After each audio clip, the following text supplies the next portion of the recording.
tinotenda Jesu, tinotenda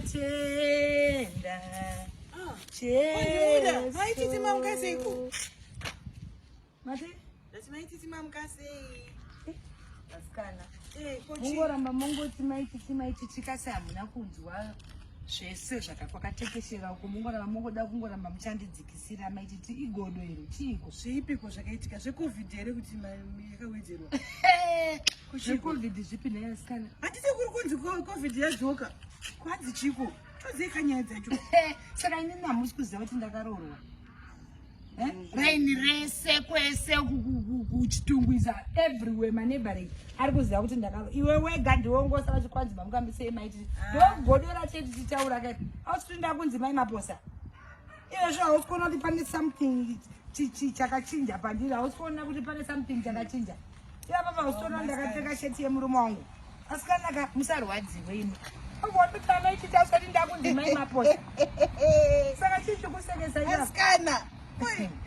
Munongotaurawo zvakanaka namaititi. Kotata tichiko isu namaititi. Saka iwe mwazviziva here vanhu vese vanoziva kuti ndakaroorwa ndikabvisirwa miri kudai nemba. Maititi kunopera here nayasikana. Kwapera ndoda kunzi mai maposa ndi title. Ko mungazviziva zvematitle kwa iwe wakazombowanikwa here. Iko asikana ingashatidzenge wako. Ungawanikwa here nezvaunoita izvozvo. Haungambowanikwi. Zvotoda isusu tinoziva mutarisiki. Iko zvinezviwa mukanguva iyi. Ini ndiri kubva kuperekedza murume izvozvo. Handikuona ndakapfeka sheti yake. Ndo zvinoitwa nevakadzi vanhu. Vanopfeka masheti varume vavo. Hazvina kana basa izvi. Maititi.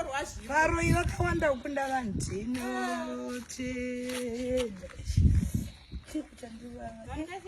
Dai murume wangu anga aripo akutondikwenya. Ine nhasi vanhu vari kundiitira muedzo chokwadi. Asi mavhurirwa. Kundakadzenda kumukisai zvakanaka wanemaititi. Amaititi vekupiwa muri kumhoresa. Kasisira mutori nemi futi hamusitomboziva zviri kuitika. Kuziva kuti chii? Asi hamusi ndakawanikwa. Vanhu vese vari kuziva kuti ndakunzi mai maposa. Iwe uda kungoti maititi kuda kundireminder pasi yangu. Mai maposa.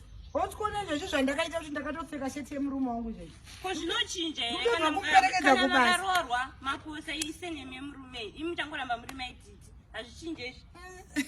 Kutaura kwavanhu ane godo. Une murume here? Ndoita kutorei zvangu. Shuwa neshure yese iwa chayakanda munhu anokuisa pamba. Utorwadza wotoswera unditanza amaititi. Mai maposa.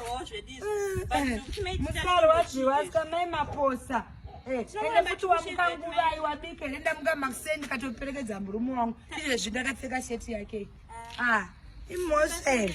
Nai zvobatsira izvozvo. Nai vedu wee.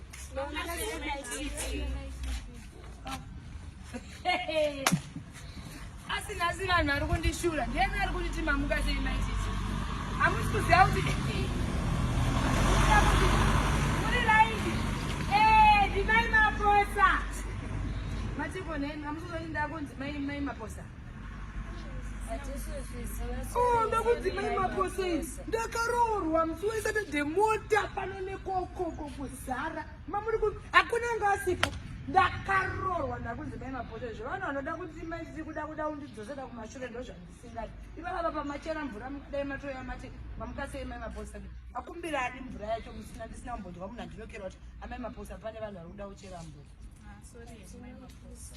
Anditi, alright, it's okay. Mufambe zvakanaka. Masocks haapfekwe. Kune murume here masocks haapfekwe makuseni nomukokumura masocks wobikira baba. Anditi, une murume here kana kuti hauna? Anditi haungambozvinzwisise zvinotoda isusu vakaroorwa ne. Chiendai izvo ndoda kuvhara nengirikini gate rangu. Mukorese mai vako variko here? Kuvatanza vaine present ndakaroorwa ka. Mufambe zvakanaka. Alright. Hai. Ndodza kundivhare. Vamaposa. Yamuvhare gate. Gate riri kurema rotoda murume wangu kuti avhare. Zvimwe.